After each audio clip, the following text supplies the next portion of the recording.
안녕하세요. 저는 변두리에서 미용실을 운영하며 아이 셋을 키우고 있는 아줌마입니다. 풍족하지는 않지만 토끼 같은 자식들과 자상한 남편이 있어서 행복한 삶이었습니다. 남편은 건설 쪽에 종사하고 있습니다. 좋게 말하면 건설업이고 흔히들 하는 말로 말하면 막노동이지요. 본래 처음부터 남편이 건설업을 한 것은 아니에요. 저희 집이 이렇게 되기까지 많은 일들이 있었습니다. 원래 저는 서울에서 스텝 8명이 있는 조금 큰 미용실을 운영하고 있었고 남편은 회사원이었어요. 평범한 기업의 회사원이었지요. 남편에게는 형이 있었어요. 저에게는 아주버님이었죠. 아주버님은 사업을 하시는 분이었습니다. 시댁 쪽이 워낙 힘들게 살았다고 들었어요. 시아버지께서 일찍 돌아가시고 몸이 아프셨던 시어머니를 대신해 아주버님께서 학업까지 포기하고 사방으로 일을 하면서 남편을 책임졌다고 했거든요. 남편 밑으로는 여동생이 한 명 또 있었고요. 아주버님께서는 돈을 벌기 위해 안 한 일이 없다고 들었습니다. 깡패 같은 사람들 밑에 들어가 수금하는 일도 해봤고 소위 나이트라는 곳에서 삐끼라는 것도 하며 밑바닥에서 못 볼 꼴 다 봐가며 그렇게 살았다고 들었어요. 순하고 여린 성격을 소유한 남편과는 달리 아주버님은 자존심도 굉장히 강하시고 정말 표현하자면 호랑이 같은 분이었어요. 얼굴에는 예전에 깡패들과 함께 일했을 때 흉기에 맞아 생긴 흉터가 이마 쪽에 짝가 있고 그 때문에 인상은 좋지 않았지만 가족들에게는 그 누구보다 자상한 사람이었습니다. 워낙 어렸을 때라 돈 벌 길이 없었으니 깡패나 나이트 이런 곳에서 일할 수밖에 없었다고 해요.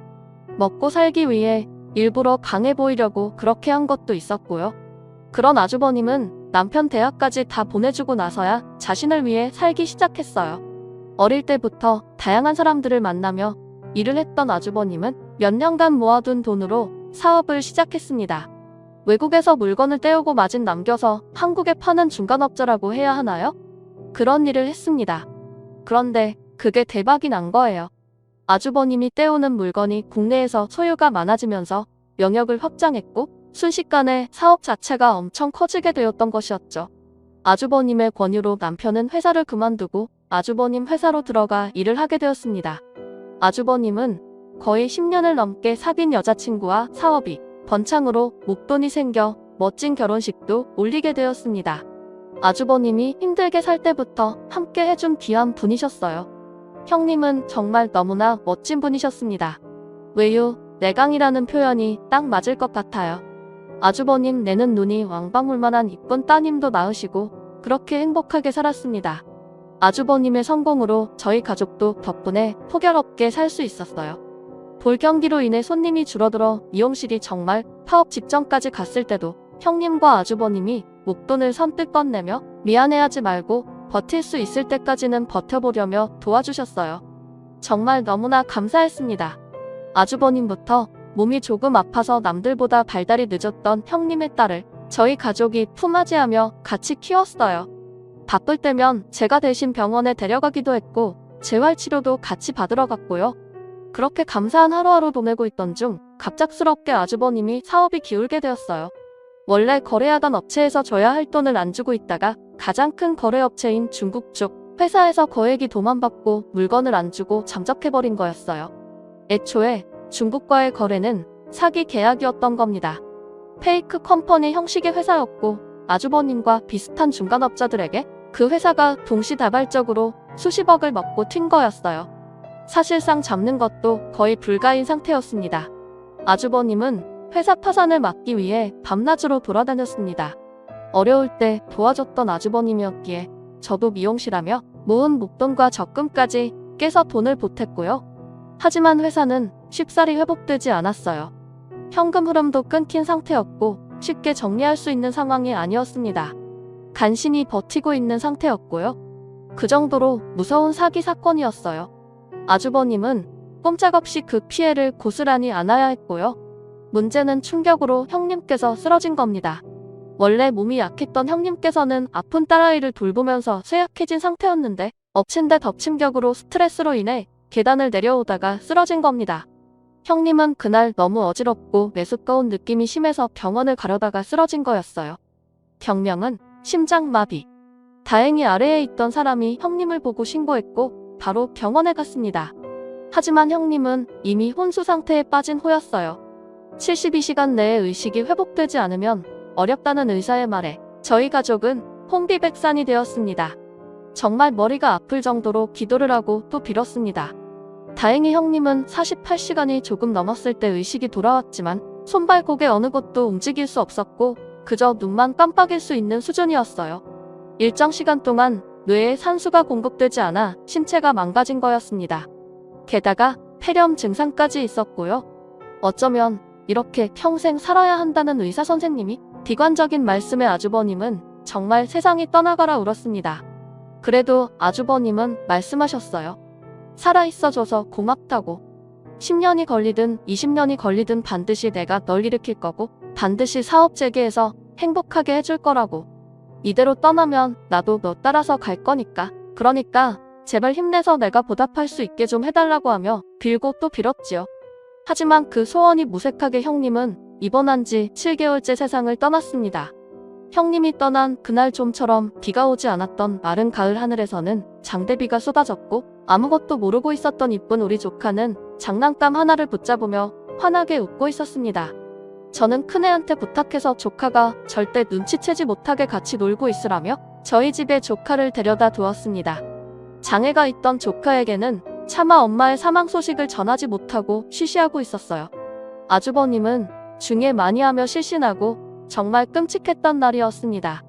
결국 형님이 장례를 치르고 아주버님은 다시 먹고 살기 위해 그리고 사업을 살리기 위해 일터로 나가야만 했어요. 참으로 냉정한 세상이었지요. 앞으로 살아갈 날이 까마득한 조카와 아주버님을 위해 상해 끝에 미용실 보증금을 뺀 돈과 아파트 담보로 빌린 돈을 아주버님에게 건네주며 말했습니다. 어차피 미용실은 손가락이 너무 아파서 몇 년 쉬려고 한 거니까 미안해하지 말고 아파트 담보로 빌린 돈은 그동안 우리 부부가 아주버님한테 받은 게 많으니 갚지 않겠다는 느낌으로 받았으면 좋겠어요. 돈 다시 받으려고 주는 거 아니니까 부담 가지시지 마시고 회사 꼭 살리세요. 라며 건넸습니다. 죽기보다 남에게 빚지는 걸 싫어하고 자존심과 체면 하나로 살아왔던 아주버님은 딸 아이를 위해 그리고 회사에 딸린 식구들을 먹여 살리기 위해 눈물방울을 뚝뚝 흘리며 돈을 받으셨어요. 절대 이 은혜 잊지 않겠다고 꼭 갚겠다고 회사 살리겠다고 하면서요. 하지만 세상이 뜻대로 되면 얼마나 좋겠습니까? 결국 아주버님의 회사는 부도가 났고 빚더미에 오르게 되었습니다. 당연히 저희도 타격이 컸지요. 아파트 담보로 빌린 돈은 급한 불을 끄기 위해 친정에서 돈을 빌려 급하게 갚았고 결국 돈이 너무 없어서 아파트까지 팔고 변두리로 이사가게 되었어요. 회사 일로 바빠서 아픈 딸 병원 갈 시간이 없었기에 조카는 저희 집에서 맡아 키우고 있었습니다. 그런데 아주버님은 망한 회사로 인한 충격으로 알코올에 의지하며 우울증에 빠지셨어요. 술만 마시면 남편에게 아내가 보고 싶다고 정말 너에게 미안하지만 내 딸 좀 잘 부탁한다면서 안 좋은 말을 하기도 했고요. 그럴 때마다 저와 남편이 무슨 소리세요? 끝까지 잘 살아서 따님 결혼하는 것까지 봐야 하지 않겠냐고 하며 달랬지요. 하지만 우려는 현실이 되었습니다. 아주버님은 편지지 5장을 앞뒤로 꽉 채운 유서와 비슷한 느낌의 글을 쓴 채 사라져버렸어요. 나 때문에 아파트 담보로 돈까지 빌리고 미용실까지 뺀 돈을 빌려주었는데 이렇게 비참하게 망해서 미안하다. 너에게 멋지고 든든한 형으로 남고 싶었는데 이렇게 존재 자체가 짐덩인 형이 되어 너에게 면목이 없다고 제발 날 찾지 말고 내 딸 염치 없지만 내 딸 좀 잘 부탁한다. 절대 날 찾지 말아다오. 그게 내 소원이다. 반드시 떳떳하게 제기해서 다시 나타나마 라는 글을 쓰며 싱그룹처럼 온데간데 없이 사라진 겁니다. 경찰에 신고해봤지만 마지막으로 발견된 건 인천 앞바다에 있던 아주버님이 낡은 차인데 그 이후로 정말 말도 안 되게 8년이라는 세월간 중적을 감추셨어요. 어딘가에는 아주버님이 살아있을 거라고 철석같이 믿고 저희는 살았습니다. 언젠간 짠하게 멋진 모습으로 나타날 거야. 그러면서 슬퍼하고 힘들어하는 남편을 위로했지요. 엄마와 아빠를 찾으며 앙앙 오는 조카에게는 말했습니다. 엄마 아빠가 너무너무 행복한 일이 생겨서 잠깐 멀리 여행 간 거야.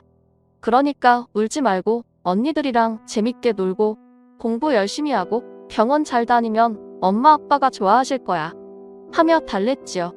그렇게 정말 아주버님이 사라지고 꼬박 8년간을 조카 포함 아이넷을 키우며 살았어요.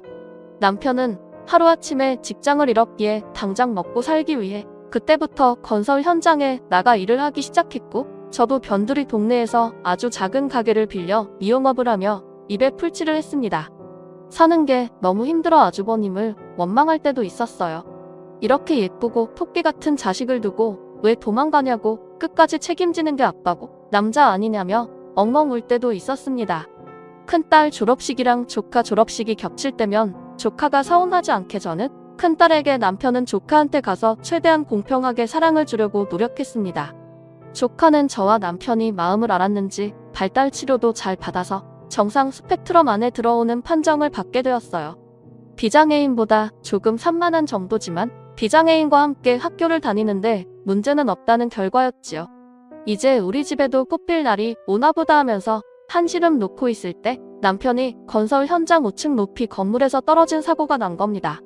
같이 일하던 사람과 함께 물건을 옮기며 6층으로 올라가려고 하는데 받고 있던 판이 아래로 떨어지며 남편과 근무자도 함께 떨어져 사망하게 된 것이었어요.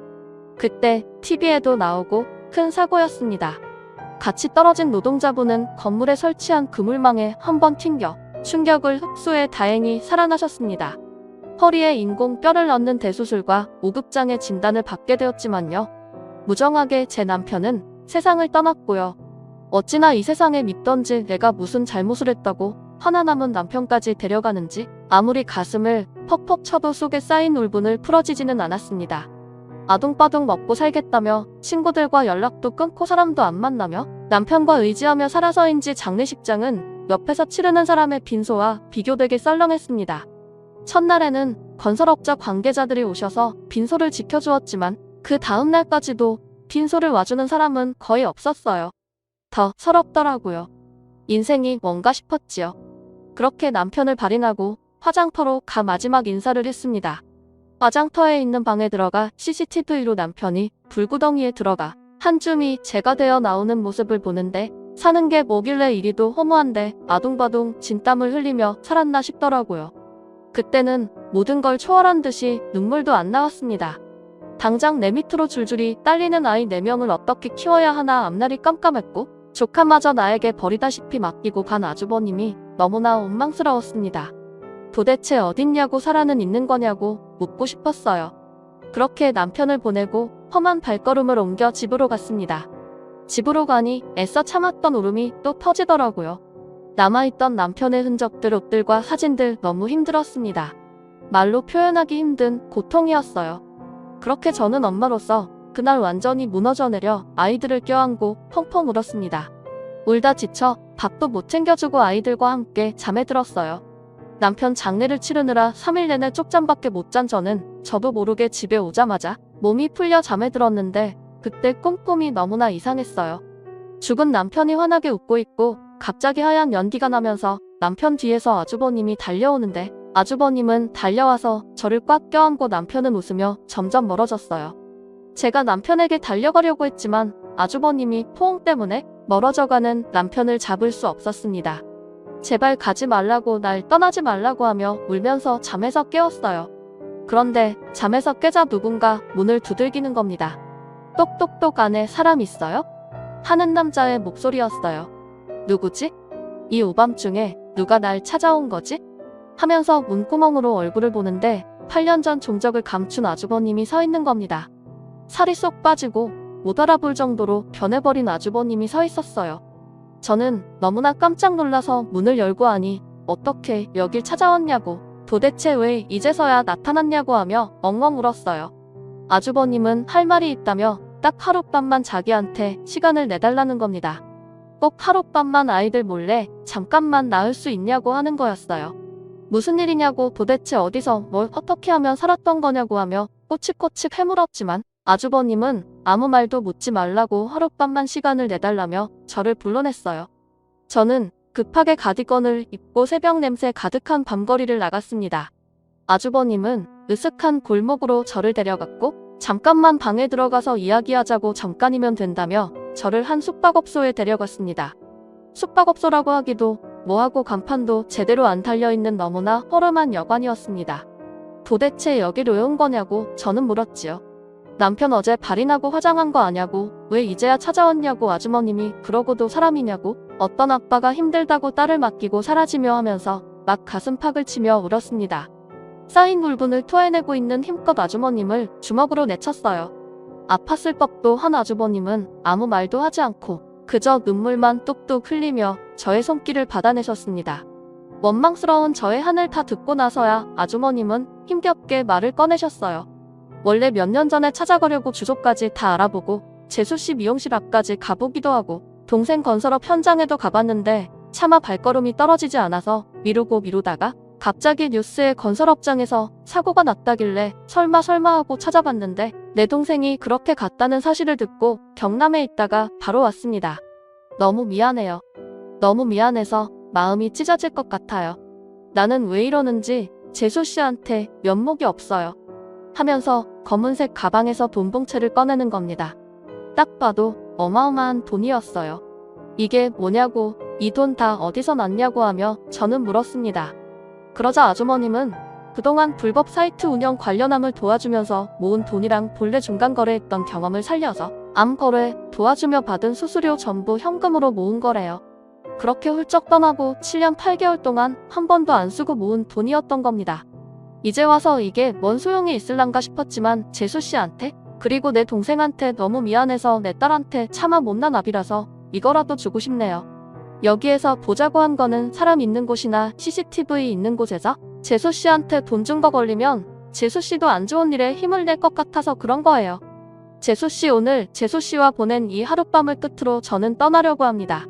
다시 또 이런 더러운 일을 하며 번 더러운 돈으로 세상에 없던 사람처럼 살아가야겠지요. 재수씨도 저 찾지 마세요.